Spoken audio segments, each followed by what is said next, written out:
Bismillahirrahmanirrahim. Assalamualaikum warahmatullahi wabarakatuh. Perkenalkan, nama saya Monika Kaputri dengan NIM 2130106034 dari kelas 21 TPU 4B. Baiklah, kali ini saya akan menjelaskan tentang proses fertilisasi. Nah, fertilisasi adalah proses penyatuan dua sel gamet yang terdiri dari sel sperma laki-laki dan sel ovum wanita. Nah, proses fertilisasi juga dapat diartikan sebagai proses pembuahan untuk menghasilkan keturunan. Nah, hasil dari proses fertilisasi akan membentuk sel tunggal atau zigot. Pada manusia, proses ini disebut dengan fertilisasi internal, karena proses pembuahannya terjadi di dalam tubuh wanita, yaitu tepatnya di tuba Fallopi. Proses pembuahan terjadi ketika pria berejakulasi di dalam vagina wanita. Setelah hal itu terjadi, spermatozoa akan memulai perjalanan yang di dalam saluran reproduksi wanita hingga mencapai saluran tuba tempat sel telur berada. Begitu sperma mencapai tuba Fallopi setelah berhubungan intim, ovulasi dapat terjadi jika sel telur wanita berada pada masa subur. Nah, untuk itu, kita akan membahas struktur ovum dan struktur sperma. Yang pertama kita bahas yaitu ovum. Nah, ovum yaitu memiliki, yang pertama yaitu dia memiliki sitoplasma. Ovum memiliki sitoplasma, di mana ukuran ovum ini besar, bahkan merupakan satu-satunya sel yang dapat kita lihat dengan mata telanjang. Ovum dilapisi oleh beberapa lapisan. Yang pertama, dia mempunyai sitoplasma dan mempunyai inti. Sitoplasma sel mengandung semua materi untuk membentuk individu baru seperti protein, ribosom, tRNA, mRNA, dan materi lainnya. Sitoplasma dari sel telur sering juga disebut dengan ooplas atau ooplas. Yang bagian ini disebut dengan sitoplasma.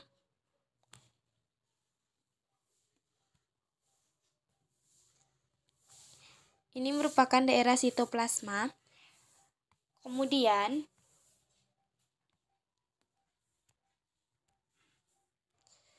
bagian selanjutnya yaitu ada membran vitellin, yaitu membran yang lapisan di luar yang lingkaran ini. Yaitu lapisan transparan di bagian dalam ovum.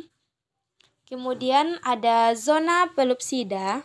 Ini ada zona pelupsida, lapisan yang setelah membran vitellin, yaitu lapisan pelindung ovum yang tebal dan terletak di bagian tengah yang terdiri dari protein dan mengandung reseptor untuk spermatozoa.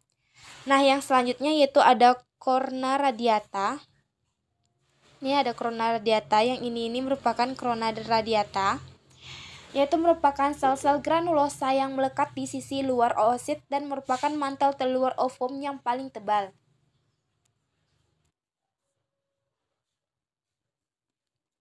Nah, zona pelupsida lebih dikenal dengan jeli mantel adalah yang tebal. Lapisan yang berbasis protein meliputi bagian luar membran vitellin yang membantu melindungi sel telur. Hal ini yang terlibat dalam pengikatan sperma selama pembuahan dan mencegah lebih dari satu sperma memasuki sel telur. Nah, zona pelupsida ini yang mencegah spermatozoa masuk hanya boleh satu. Lebih dari itu, dia akan mencegah spermatozoa yang akan masuk. Nah, lapisan terluar tadi yaitu corona radiata. Ini adalah corona radiata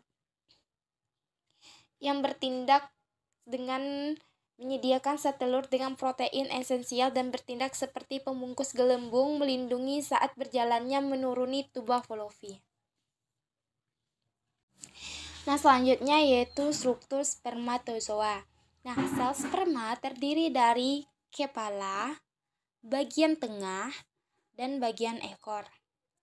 Nah, bagian kepala ini berisi kromatin yang pada serat melingkar atau ada nukleus. Di dalam kepala ini ada nukleus dan kemudian dikelilingi oleh akrosom anterior yang berisi enzim yang digunakan untuk menebus sel telur wanita. Nah, bagian depan ini adalah akrosom yang akan menebus zona pelupsida nanti. Kemudian bagian tengah yaitu inti berfilamen pusat dengan berputar di sekitar itu banyak mitokondria. Nah, bagian tengah ini ada mitokondria di mana digunakan untuk produksi ATP untuk perjalanan melalui rahim, leher rahim perempuan dan tabung rahim. Kemudian bagian yang ketiga yaitu ada ekor.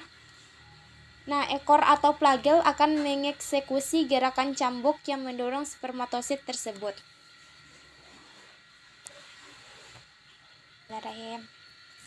Nah, kita akan masuk kepada proses fertilisasi. Nah, untuk itu kita harus mengetahui fungsi dari fertilisasi. Nah, fertilisasi ini memiliki beberapa fungsi bagi manusia.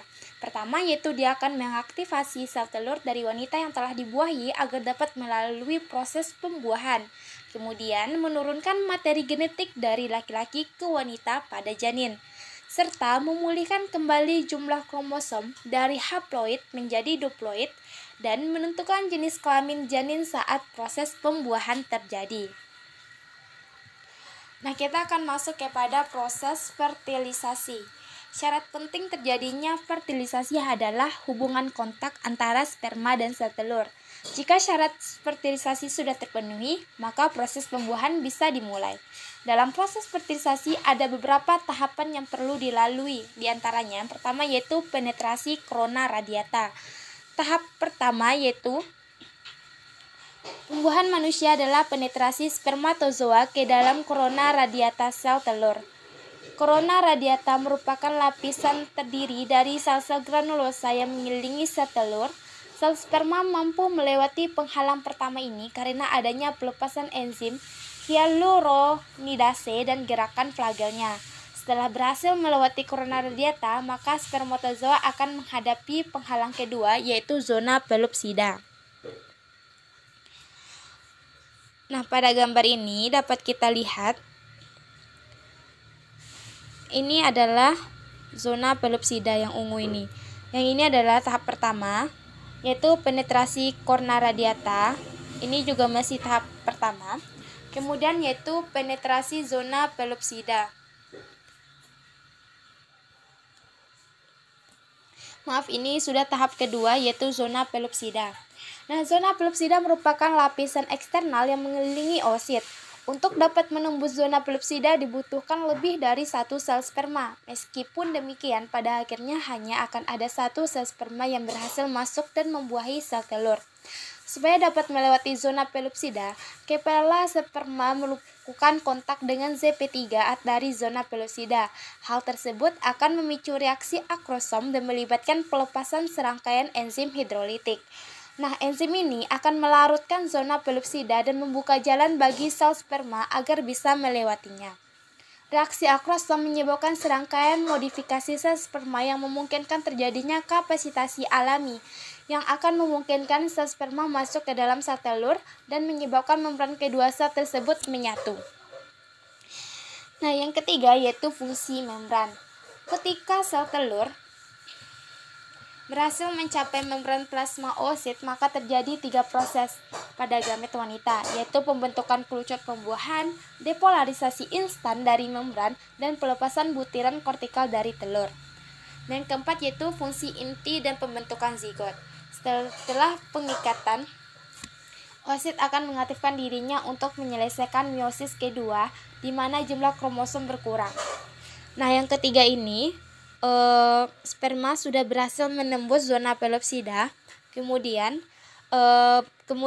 badan basal sperma tidak masuk, yang masuk hanya nukleus sperma saja. Kemudian setelah nukleus sperma ini masuk,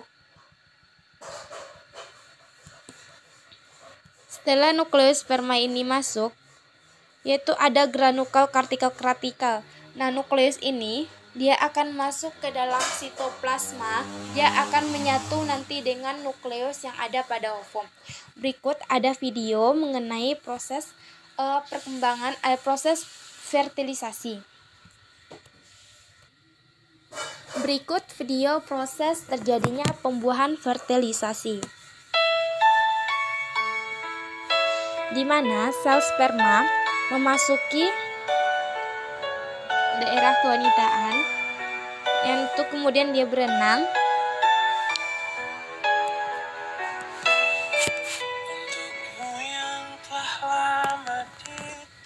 Nah, pada tahap ini nih, sperma dia berusaha untuk menembus zona pelusida.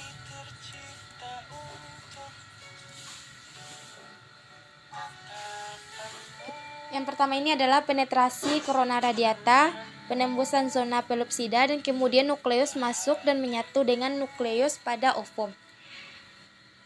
Nah, kemudian proses penyatuan pun terjadi dan terjadilah zigot. Itulah hasil dari proses fertilisasi. Nah, di mana proses fertilisasi ini dia akan menghasilkan zigot. Nah, zigot ini akan berkembang menjadi embrio dan kemudian akan menghasilkan keturunan. Baiklah, itulah penjelasan mengenai proses fertilisasi. Saya sudahi, wabillahi taufiq wa hidayah. Wassalamualaikum warahmatullahi wabarakatuh.